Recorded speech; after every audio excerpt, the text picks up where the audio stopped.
Hello guys, welcome to my channel. इस video में हम ECGC PO 2021 में जितने भी GA के क्वेश्चंस आए थे उनको डिस्कस करेंगे। इन क्वेश्चंस को डिस्कस करना बहुत ज़्यादा ज़रूरी है क्योंकि इससे हमें एक आइडिया मिल जाएगा कि ECGC PO 2021 में किस तरीके से जनरल अवेयरनेस के क्वेश्चन पूछे गए थे और उसी के बेसिस पे हम अपनी GA की तैयारी करेंगे। क्या क्वेश्चंस डायरेक्ट थे या इनडायरेक्ट थे या थोड़ा स्टैटिक था, ये सब हम इस वीडियो में क्वेश्चंस से जानेंगे। ठीक है, तो पहला क्वेश्चन है आपका, what percent of 4G telecom spectrum auction was backed by Reliance Jio. तो जो आपका गवर्नमेंट का 4G टेलीकॉम स्पेक्ट्रम ऑक्शन है उसमें रिलायंस जियो का कितना परसेंट उसने एक्वायर किया है, तो आंसर है मोर देन 50%। ठीक है, नेक्स्ट क्वेश्चन है, which bank was nationalised as State Bank of India in 1955। तो स्टेट बैंक ऑफ इंडिया किसका मतलब किस बैंक का नाम स्टेट बैंक ऑफ इंडिया रखा गया था 1955 में, तो आंसर है आपका इंपीरियल बैंक ऑफ इंडिया। ठीक है, ये आपका स्टैटिक का क्वेश्चन हो गया। नेक्स्ट है आपका, what was the theme of national youth day 2021। तो क्या आंसर है आपका युवा उत्साह नए भारत का। तो नेशनल यूथ डे जो कि आपका 12 जनवरी को होता है, नेशनल यूथ डे। ठीक है, उसकी थीम पूछी गई थी यहाँ पर। तो एक टॉपिक आपको क्लियर हो गया। जो आपके इम्पॉर्टेंट डेज होते हैं और उनकी थीम्स होती हैं वो आपको याद करनी है। ठीक है, और किसकी याद, कौन से मंथ्स की ज़्यादा याद करनी है, लास्ट 4 to 5 मंथ्स की। ठीक है, नेक्स्ट क्वेश्चन है, who is the present comptroller and auditor general of India. तो ये भी उस टाइम न्यूज़ में था ये, तो इसका आंसर है गिरीश चंद्र मुर्मू। ठीक है, नेक्स्ट क्वेश्चन है, which country will host the climate and development summit to be held in March 2021। तो जो क्लाइमेट एंड डेवलपमेंट समिट होने वाली थी वो मार्च 2021 में होने वाली थी। ठीक है, तो उसी का ही पूछा है होस्ट कंट्री कौन है, तो यूके। तो देखिए एग्ज़ाम हमारा 14 मार्च को हुआ था, तो ये मार्च से रिलेटेड न्यूज़ है। तो हमारा अब जो एग्ज़ाम है वो 29 मई में है, तो हमारा मई का भी इम्पॉर्टेंट बनता है। और अगर मई के बाद कोई ऐसी समिट्स या कॉन्फ्रेंसेस होने वाली हैं वो भी इम्पॉर्टेंट बनती हैं, उनकी होस्ट कंट्री इम्पॉर्टेंट बनती है। ठीक है, नेक्स्ट है, who is the regulator of ECGC। तो ECGC को चलाने वाला कौन है, आंसर है आपका ministry of commerce and industry. तो देखिए ECGC से रिलेटेड 4 to 5 क्वेश्चंस ज़रूर बनते हैं। 2018 में भी बने थे, 21 में भी बने थे। तो हमें ECGC के रिगार्डिंग जितनी भी उसकी स्टैटिक नॉलेज है वो आपको याद करनी है। उससे रिलेटेड कोई भी अगर न्यू स्कीम आई है वो हमें देखना है। ठीक है, इसी से रिलेटेड नेक्स्ट क्वेश्चन है, what is the authorised capital and paid up capital of ECGC। ठीक है, इनमें से एक कोई क्वेश्चन आया था कि ऑथोराइज्ड कैपिटल मतलब ऑथोराइज कैपिटल कितनी है ECGC की, तो कितनी है 5000 करोड़ ऑथोराइज्ड है, और पेड अप कितनी है 2500 करोड़। ECGC से रिगार्डिंग मैं पूरी एक वीडियो आपको उससे रिगार्डिंग जितनी भी क्वेश्चंस हैं उनकी एक वीडियो मैं यहाँ पर आपको कुछ दिनों में प्रोवाइड करूँगी। ठीक है, नेक्स्ट होगा, who is the author of the book the palace of illusion. तो द पैलेस ऑफ इल्यूजन के ऑथर कौन है, चित्रा बनर्जी दिवाकरुणी। ठीक है, तो एक टॉपिक और आ गया आपका, कौन सा, बुक्स एंड ऑथर्स। ठीक है, जो कि इंपॉर्टेंट है, आपकी जो रिसेंट वाली होंगी वही पूछी जाएंगी। नेक्स्ट है, which movie has been adjudged as the best motion picture drama by Golden Globes in 2021। तो गोल्डन ग्लोब्स के द्वारा बेस्ट पिक्चर ड्रामा किसको मिला है, नोमैडलैंड को। तो ये भी एक आपका अवार्ड से आ गया, अवार्ड कैटेगरी आपकी हो गई। ठीक है, नेक्स्ट है आपका, world Olympic day is celebrated on which day this year, मतलब every day on which day. तो 23 जून को आपका वर्ल्ड ओलंपिक डे होता है। देखिए अब क्वेश्चन ये आपका जून का है, जून से रिलेटेड है। ठीक है, और ऐसा कुछ नहीं, इससे रिलेटेड कोई न्यूज़ नहीं थी, तो आप इसको एज अ स्टैटिक मान सकते हो। एक दो क्वेश्चन आपके स्टैटिक के रहेंगे बट उनका वेटेज ज़्यादा नहीं रहेगा, मोस्टली आपका क्या रहेगा, करंट अफेयर्स है। तो आप करंट अफेयर्स पर ज़्यादा फोकस करिएगा as compared to the static. Okay, next है आपका, what is the maximum investment limit of gold by a trust in the sovereign gold bond scheme. तो गवर्नमेंट की एक सोवरजन गोल्ड बॉन्ड स्कीम है जो कि RBI उसकी लिमिट RBI से मतलब बातचीत करके गवर्नमेंट उसकी लिमिट तय करता है, तो वो लिमिट कितनी है, जो एक ट्रस्ट कितने सोवरेन गोल्ड बॉन्ड मतलब कितने गोल्ड पर बॉन्ड ले सकता है, तो आपकी लिमिट है कितनी 20 kg। ठीक है। नेक्स्ट है India's first mega leather park will be establish in which state. India का पहला मेगा लेदर पार्क कहाँ पर बनेगा, कानपुर उत्तर प्रदेश में। ये भी न्यूज़ में था उस वक्त। नेक्स्ट है आपका Sugamya app for handicapped is launched by which ministry. एक सौगम्य ऐप उस टाइम लॉन्च हुई थी, तो वो पूछा है किस मिनिस्ट्री ने लॉन्च की थी, तो आंसर होगा आपका ministry of social justice and empowerment. ठीक है। नेक्स्ट है who has been awarded the best allrounder in the ICC test ranking 2021। तो कौन थे, जेसन होल्डर वेस्ट इंडीज़ के थे, उनको आईसीसी का टेस्ट रैंकिंग 2021 में क्या मिला था, बेस्ट ऑलराउंडर का अवार्ड मिला था। तो स्पोर्ट्स अवार्ड भी बहुत ज़्यादा इंपॉर्टेंट हो जाते हैं। नेक्स्ट है the CRPF is mulling induction of women personnel in its specialised jungle warfare commando force COBRA. What does R stand for in COBRA. देखो यहाँ पर सीधे आपसे ये नहीं पूछा गया था मतलब कि सीआरपीएफ ने किस कमांड फोर्स में वुमेन पर्सनल्स को इंडक्ट किया है, जबकि यहाँ पर इन्होंने इनडायरेक्ट क्वेश्चन पूछ लिया कि आर का क्या मतलब हुआ, मतलब कोबरा की एक फुल फॉर्म है तो उसमें आर का क्या मतलब हो गया। ठीक है। तो अगर किसी ने कोबरा की फुल ऊपर से पढ़ा होगा तो उसको याद नहीं रहा होगा, लेकिन जिसने कोबरा की फुल फॉर्म पढ़ी होगी तो उसका ये क्वेश्चन ठीक हो गया होगा। तो आंसर आपका resolute, R stand for resolute, तो पूरा इसका फुल फॉर्म है commando battalion for resolute action. Okay. Next आपका under budget 2021 and 2022 the union government has propose to develop how many modern fishing harbours and fish landing centres. तो देखिए union budget आपका 2021-22 का मार्च में एग्जाम था, तो उससे पहले आ चुका था, तो बजट से भी काफ़ी सारे क्वेश्चन बने थे।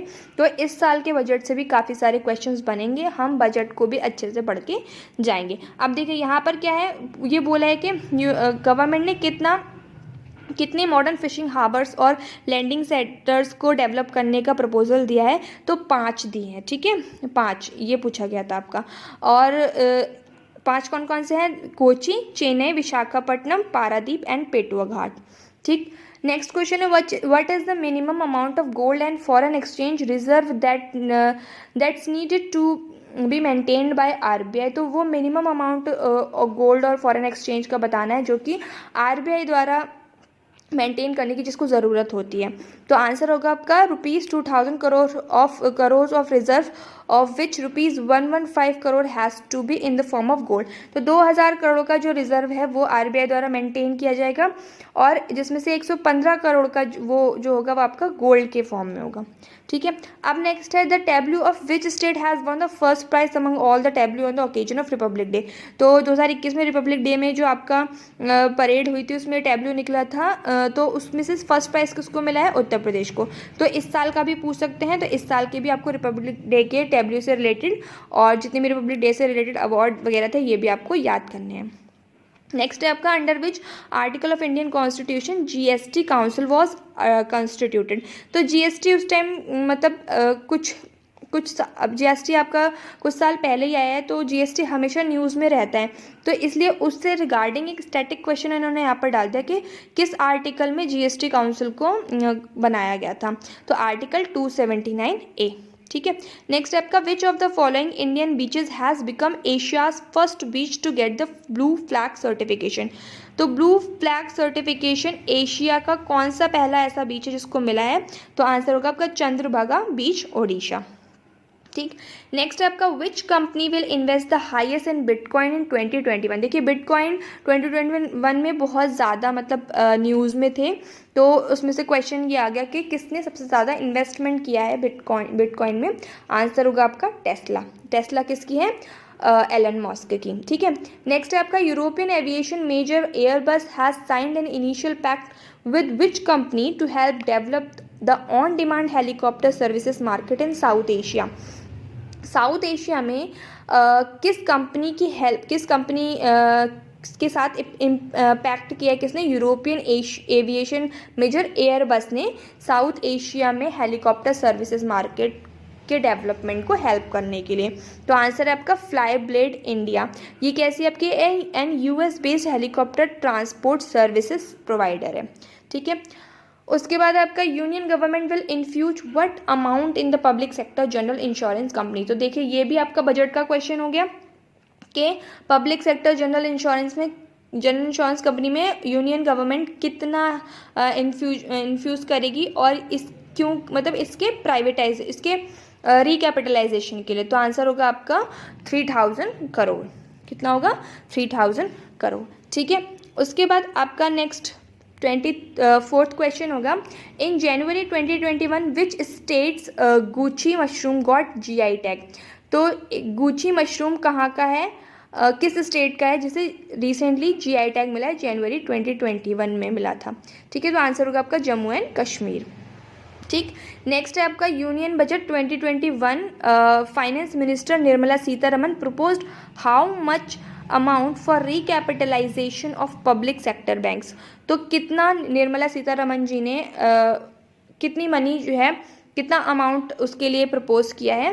तो 20,000 करोड़। किसके लिए? पब्लिक सेक्टर बैंक्स के लिए। तो हमारे पब्लिक सेक्टर बैंक्स टोटल हैं कितने? 12 हैं। ठीक है, ये भी आपका बजट का क्वेश्चन था। तो बजट से आप अभी देख सकते हैं 2-3 क्वेश्चन आ चुके हैं। तो बजट बहुत इंपॉर्टेंट है, आपको बजट अच्छे से पढ़ के जाना है।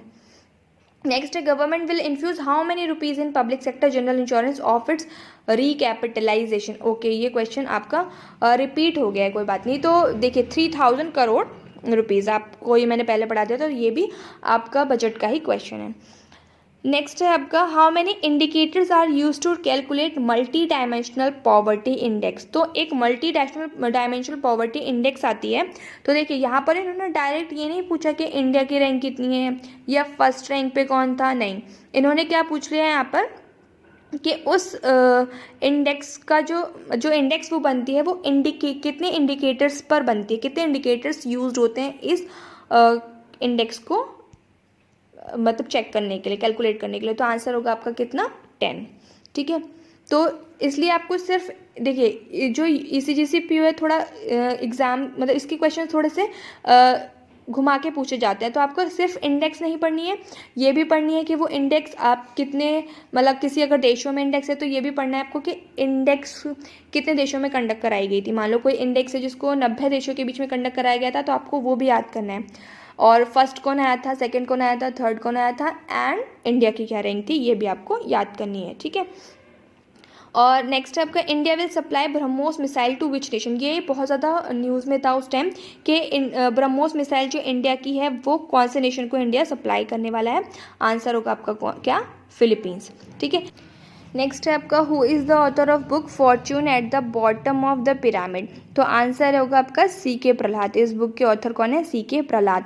नेक्स्ट है, which company has made the largest number of digital transaction. तो ये पूछा गया था कि 2021 से पहले किस कंपनी ने सबसे ज़्यादा नंबर ऑफ डिजिटल ट्रांजेक्शन्स किए हैं। तो आंसर था आपका क्या? फ़ोनपे। ठीक, नेक्स्ट आपका, where is UN climate summit is scheduled in November 2021। तो देखो नवंबर 2021 तो आपका फ्यूचर हो गया, लेकिन जो समिट इंपॉर्टेंट्स होती हैं वो जो अगर होने वाली है तो उनका अगर होस्ट कंट्री डिसाइड हो गया होता है तो वो भी बहुत इंपॉर्टेंट होता है, आपको उसको याद करना होता है। तो आंसर होगा आपका ग्लासगो। ठीक है, नेक्स्ट आपका, the world's largest floating solar energy project is to be constructed on Omkareshwar dam. This will be a dash solar power plant. तो ये एक बहुत इंपॉर्टेंट क्वेश्चन है, बहुत जगह पूछा गया था लास्ट ईयर कि वर्ल्ड का सबसे largest floating solar energy project है जो कि ओमकेश्वर डैम पर बनने जा रहा है। तो ये सोलर प्लांट कितने मेगावाट का है? तो ये आंसर का था 600 मेगावाट। ठीक है, नेक्स्ट है, the privatisation of Air India Limited will be completed during the upcoming financial year 2021 and 22। Government plans to sell how much % stake of Air India. तो प्राइवेटाइजेशन एयर इंडिया का होने वाला था, जो कि हो चुका है कम्प्लीटली। तो ये क्वेश्चन उस टाइम पे पूछा गया था कि कितना % स्टेक गवर्नमेंट प्लान कर रही है बेचने के लिए। तो आंसर होगा आपका 100%। ठीक है, क्योंकि टाटा कंपनी ने इसको खरीद लिया और पूरा 100% इसके स्टेक जो है वो अक्वायर कर लिए हैं। आंसर क्वेश्चन है next, the length of total cost line of India including Andaman and Nicobar and Lakshadweep is approximately. तो टोटल कोस्ट लाइन बतानी है इंडिया की कितनी है including Andaman and Nicobar and Lakshadweep. तो वो कितनी है आपकी? 7500 किलोमीटर। तो ये भी एक स्टैटिक है कहीं ना कहीं। नेक्स्ट है आपका, which of the following has completed the weapon work up phase of TROPICS 21 in February 2021। तो TROPICS एक बाइनियल एक्सरसाइज है, तो इसका वर्कअप फेज कंप्लीट हुआ था फरवरी 2021 में। तो ये पूछा है कि किसने किया था कंप्लीट, तो आंसर होगा आपका इंडियन नेवी। नेक्स्ट क्वेश्चन है which of the government scheme is related to financial inclusion. तो कौन सी फाइनेंशियल इंक्लूजन से रिलेटेड गवर्नमेंट स्कीम है, तो आंसर होगा PMJDY, प्रधानमंत्री जनधन योजना। तो ये सारे क्वेश्चंस थे जो कि आपके पूछे गए थे ECGC 2021 में। ठीक है, तो आपको एक आइडिया मिल गया होगा कि किस तरीके के क्वेश्चन पूछे जा रहे हैं, उसी हिसाब से हम लोग अपनी तैयारी करेंगे। Thank you and all the best.